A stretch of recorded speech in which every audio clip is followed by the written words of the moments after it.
Hello, everyone, and welcome back to another episode of the Passionpreneur series. I'm really excited to have you guys back. And finally, one of my favorite guests, the one I've been waiting to interview, Michelle.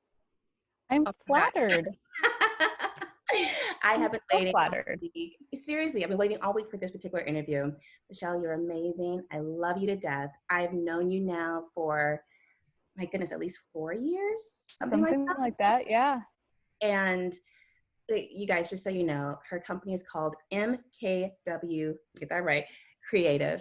And she is hands down the best creative graphic designer, brand manager that I have ever known. I honestly, I don't know where the creativity comes from and the colors that you Oof. use, everything, just how you put things together. I would just love to be in your brain for like 15 minutes and just see how I it mean, be warned.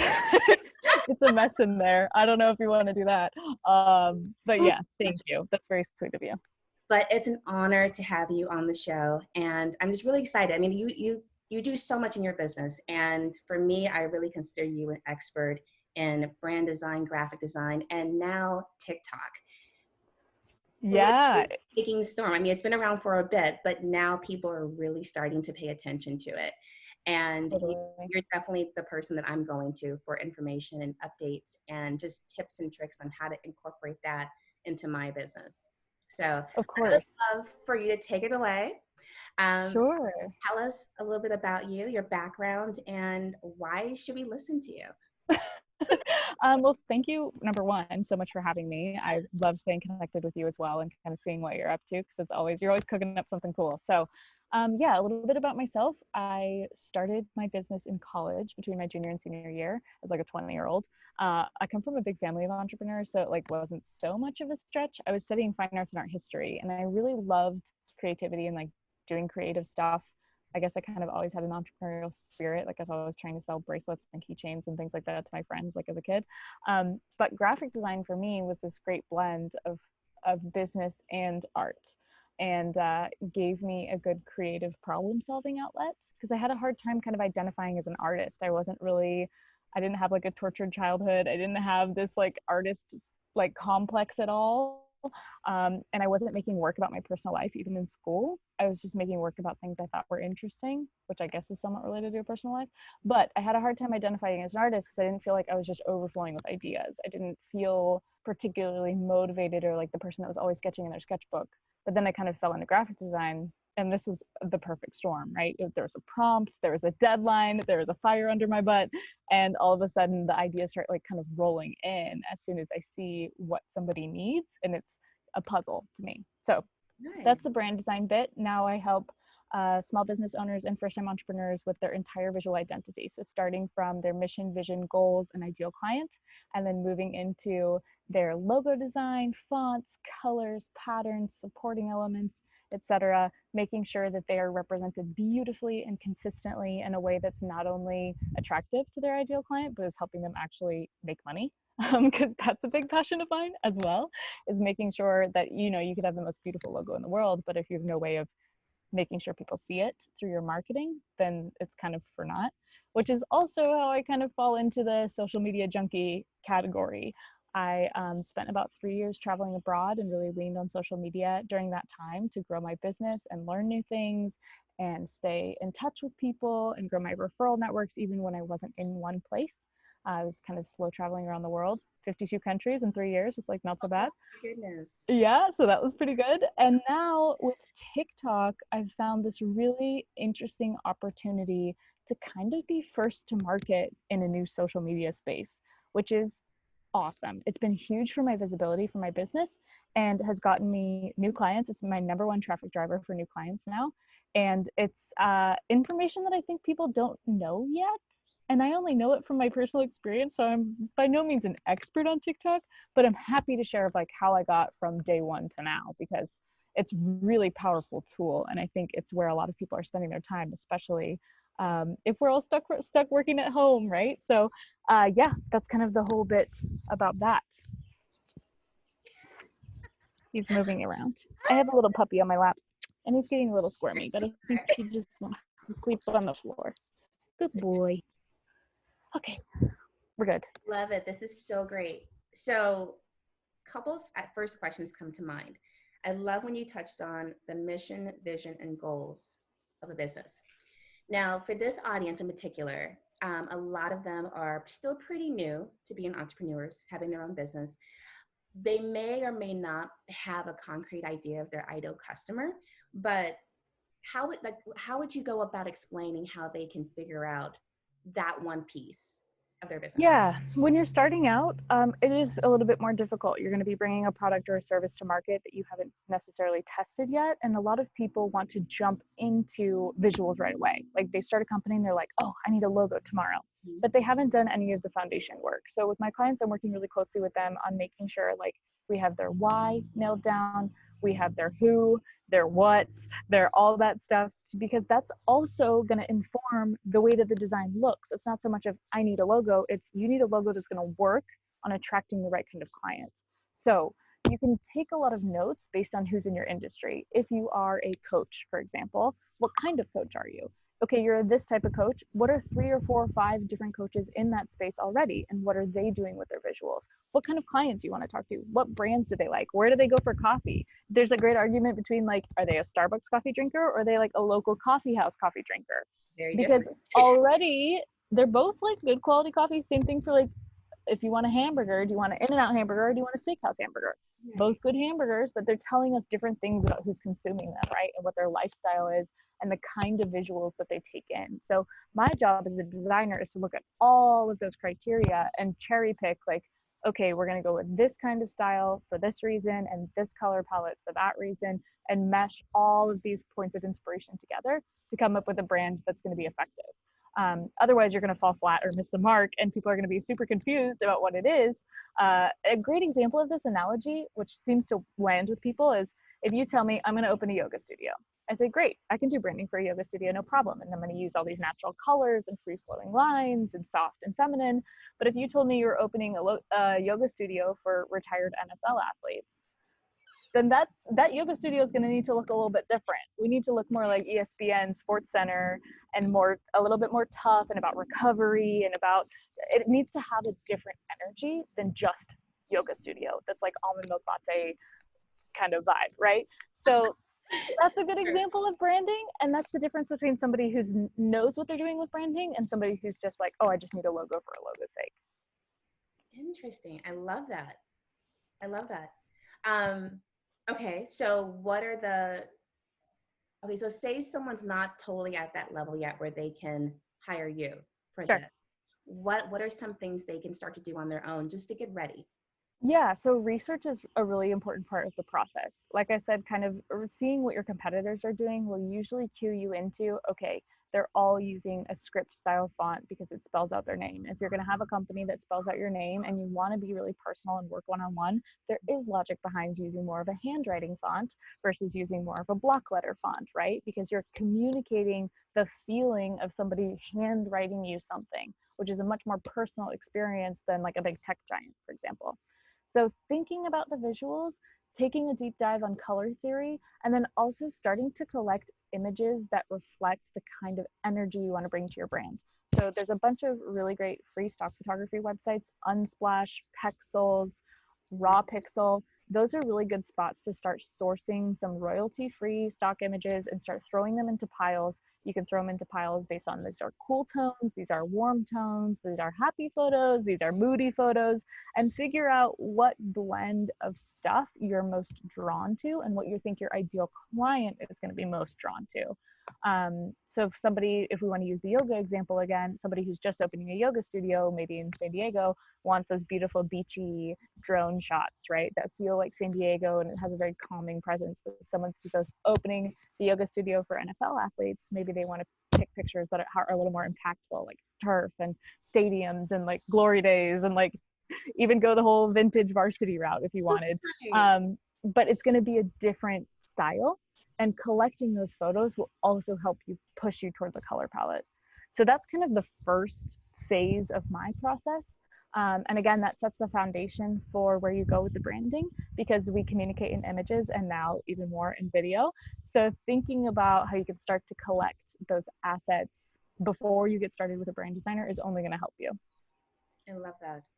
So how do we carry that now over to social media? Mm-hmm. So And social media rocks. You and I both are big fans of social. But social media is how I've been able to run my entire business. I've never even paid for ads. I've never spent $1 on advertising. I've been in business for 6 years, and it's an incredible tool when you use it smartly a word? Smartly. yeah, When you use it intentionally, I'll say. Um, Social media gives you an opportunity to talk to your ideal client base in real time, which is incredible. Like, even with email marketing, you don't even get that feeling. Social media gives us the opportunity to ask for real-time feedback, to ask for real-time engagement, to poll our customers and clients on what they want. And to me, it's been instrumental in getting me to where I am. I love that. So now I'd love to dive into TikTok. Sure, That's sure. strategy, because you just started that fairly recently, maybe within, has it been a year? Not even a year. So I started my account in July of last year. I have 4 younger sisters, and the youngest sisters were talking about it probably like this time last year. We're talking about TikTok, and I didn't know anything of it, and I thought it was just for like dance moves and weird lip syncing videos, which it was and kind of still is, but we'll get into that. And it kind of became a thing of, okay, well, I'm gonna make one. I was listening to Gary Vaynerchuk, of course, and he said there's a lot of untapped potential with TikTok right now.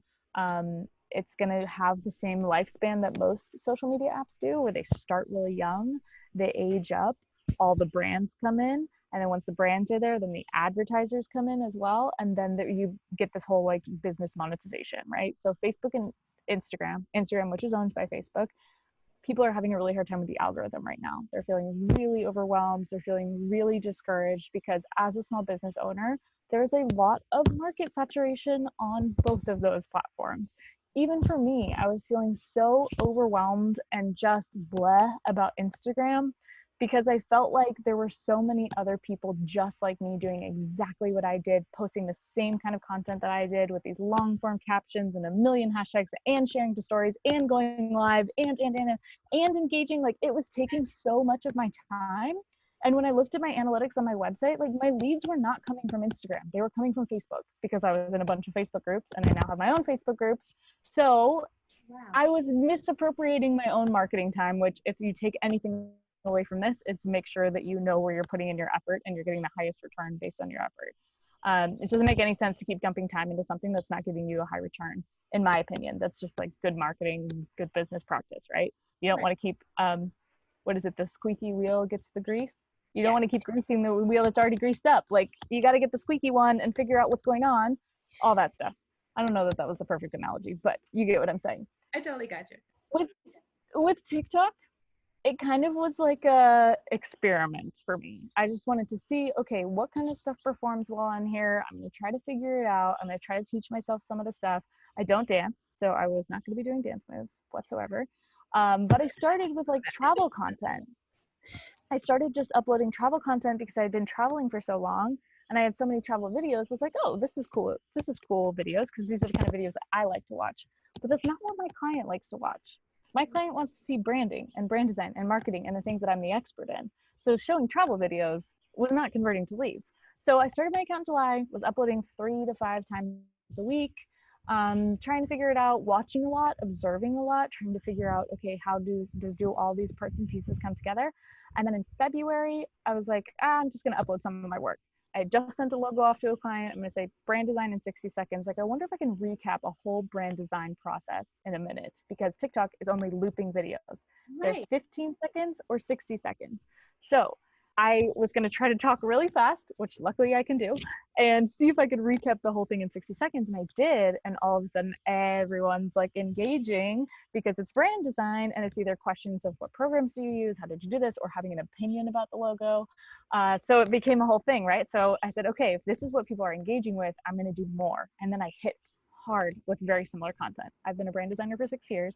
I've worked on hundreds of brands at this point. So I had tons of work in my portfolio. I went through my Dropbox, I found all my old stuff. similar format, similar setup, brand design in 60 seconds, very low production quality. It's just me holding my iPhone in front of my computer. But my second or third video like that ended up getting 500,000 views, which was kind of crazy. And also the followers started rolling in. So by the end, not even the end of February, I grew my account to 25,000 followers. And then now I'm at about 35 within the last month. And of that, here's the best part, I'm getting actual inquiries from work. Actual people coming to my site, to my website, before I had an active link in my bio on TikTok, manually typing in my website or finding me through Instagram or finding me through email and saying, hey, I saw your stuff on TikTok, I'd really like to work with you. And so for me, that's the ticket, followers, whatever. But if people are finding my work and then finding it informational enough and helpful enough to want to seek out working with me, that is my ultimate goal with all my social media. Wow, that's incredible. So I'm just curious, because you 1 minute brand design, which is, I love it, by the way. How many of the inquiries are people who are asking you, who are also in the brand design world and asking you, how do you do it? And like wanting to know your tips and tricks and things like that. And the percentage of people who see that and are like, ooh, can you do this for me? I want to use your services. Yeah, so I would say it's about a 50-50 split. When I'm saying inquiries, I'm meaning people that are like filling out my contact form, like want to work with me or booking a free call. But there's like hundreds and hundreds and hundreds of comments of people who are students or want to be designers or want to be freelancers that are like, hey, how do you even get started with this? What did you major in? What did you go to school for? What certifications do you have? I don't really necessarily count those as leads, but those are great candidates for my Facebook group. So it's really nice for me to just funnel them over to my Facebook group because that's where I really invest a lot of my marketing time. Those are the way I explain it is like, it's inviting people into your hot tub. It's like, come on, come hang out in my hot tub. Like I'll warm you up. You can't just throw somebody cold off the street into like a boiling hot tub. They'll be like, no, like you can't sell right away. But if you invite somebody in and like warm them up over time and help them keep the conversation going, then when you ask for the sale, it's less of a reach, right? And so keeping people in my hot tub is high priority. So I'm driving people from TikTok into the Facebook group, and that's been awesome because it's also grown my Facebook group very quickly. It's helped to grow my Instagram really quickly. Yeah, it has a nice, it's a nice ecosystem of social media, so to speak. Do you recommend Facebook groups for any type of business or Always. to create, to have? Always. And if you're starting out, being a member of a Facebook group is a super, super important thing to do. So you want to find Facebook groups that are in your industry, and then you want to find Facebook groups that your ideal client might be in. So you want to be in both. So I'm in a bunch of designer groups, creative groups, marketing groups, but then I'm also in groups for female entrepreneurship and small business owners and things like that. So I've got both going on because you can learn a lot based on what kind of questions people are asking. Find high quality groups, of course. There are some that are better than others. There are some that are smaller than others and bigger than others. Definitely consider a mix. But I learned so much from Facebook groups in the beginning of my business. And even for doing things like throwing out 2 different logos I was working on and say, hey, I need feedback on these. What do you guys think? And that's been great because somebody who, again, is interested in getting a logo designed sometime soon sees that and says, oh, you're a logo designer, you're a brand designer. Great. I'm going to reach out to you. So it's good for growing your business that way as well. Then I kind of hit a point, I think last year, where I was like, okay, a lot of the Facebook groups that I used to really, really like, I'm no longer getting value from. I've kind of graduated past them. And I said, well, heck, like, why aren't I doing my own? That's kind of how I ended up with my own Facebook group. And that's called Kiss My Aesthetic. And my goal with Kiss My Aesthetic is to really deliver high value content, but also to get people jobs and get them hired. So I have a roster in my Facebook group, and every week when I do intros of new members, I say, please add your information to the roster if you're looking to hire or get hired from this group, right? So now I have basically a Rolodex of almost 1,000 people at my disposal to help my clients out, right? So if my clients say, hey, I need someone that does SEO, I need somebody that does PR, yada, yada. Now I want to go and give those jobs to people that are in my networks, that are in my Facebook group. And then that becomes a whole cyclical thing as well, right? Relationship building and community building. So it's been It's been really awesome. Same thing if there's somebody that comes across my desk that's maybe not a good fit for me, or a great example is I did branding for one of my friends of mine from middle school who opened a business called Rebridal, and she's doing wedding dress thrift, but like boutique quality wedding dress thrift online. And literally a week later, somebody contacted me through LinkedIn and said, "Hi, I'm starting a wedding dress thrifting business." And I said, "Oh, you must have seen my friends." And she's like, "What are you talking about?" And I was like, "No, like I just posted it last week." And she said, "Nope, I have no idea what you're saying, blah, blah, blah." I had to text my friend from middle school and be like, "You better start marketing quick because like people are onto this idea." But I wasn't going to take that job because it was going to be a conflict of interest. That is so niche. It's so specific. I had just finished the same type of project. So I took that project and I went through my list in my Facebook group, and I looked at everybody's portfolio and I said, "Okay, here are 5 people that I think would kill it on your project." And one of my best like design friends, like virtual friends, ended up taking the job, and she was so thankful. She's like, "Oh, this is amazing. This is exactly what I want to work on. Thank you so much for the recommendation," etc. That is so good. I'm actually It's a part of your group, and I just realized I am not fully utilizing this group. Oh yeah. Oh yeah. There's also in there like links to all of the programs that I use and all my referral codes, so like discount codes and access codes and everything like that. I keep all organized in there. I have a nice cadence. I know what I'm posting exactly on each day in the Facebook group. Mood board Mondays, and then Toot Your Own Horn Tuesday, and Wednesday we do intros, and Thursday is usually favorites of the week. And then I do a weekly Instagram and Facebook live show. Wow. So that also lives in the Facebook group, and that's been really awesome as well. Oh my gosh. Michelle. That's just Facebook. We could also talk about Pinterest and LinkedIn and Twitter and TikTok, and like we could keep going. Oh, this is so good. Okay, we could literally talk about this forever. Yeah, I really want to make sure we get in there. How can people stay connected to you? of course. Yes. So like we said, I'm very active on social media. I'm on everything at mkwcreative.co. That is my website. That is all my social handles.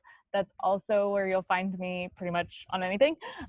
Beyond that, I am teaching TikTok to creative entrepreneurs over on Kiss My Loops, which is a Facebook group and an Instagram that is dedicated to literally sharing anything that I ever possibly learn about TikTok. And then my Facebook group, which is really the value add, I think, is Kiss My Aesthetic, which I mentioned. That's really my favorite spot on the internet. Perfect. And we're going to have all this listed on the email that follows this video. So you'll have all the links to all of her social media platforms, website, everything. So you definitely want to make sure you're staying connected to this woman, because anything creative, entrepreneurial, business, you've nailed it as far as I'm concerned. Oh, thanks. It does take a lot of effort. I won't say that it's particularly, it doesn't totally fall together so seamlessly. There's a lot of behind the scenes stuff that's maybe not seen, but once you get your machine rolling and you know what you're supposed to be doing where, it makes it a lot easier and things do seem to fall together. So I think I've really hit my stride in the last like 6 to 8 months, but I've been doing this since 2014. So all that to say, I'm glad it looks effortless. It does, but I'm glad you mentioned that too. That's another great example of the overnight success. Mm-hmm. What does that actually mean and look like? Totally. And if you're specifically interested in TikTok, on my Instagram, I have a highlight from the first day that I started my TikTok account all the way to now. It's full. So there's like 100 little things in there, but it's every like observation, every milestone, every trend I was noticing, all chronicled in that. And then of course I picked up an entirely separate Instagram account just to talk about TikTok. So, you know. I love it. Well, Michelle, thank you so much for all the information and being here. I really appreciate it. Yay. Thanks so much for having me. And I'm so excited for you. I think this is a really awesome thing you're doing. Thank you. And I definitely want to do more with you. So I'm Sure. going to be out on some future projects as well. Yeah, circle back around. Of course. I'm here. All right, you guys. I hope you enjoyed this episode. We will be back soon. And remember to check out the email that follows this podcast, this episode, and stay connected. Thank you so much, Michelle. I will talk to you soon. Thanks. Bye, guys.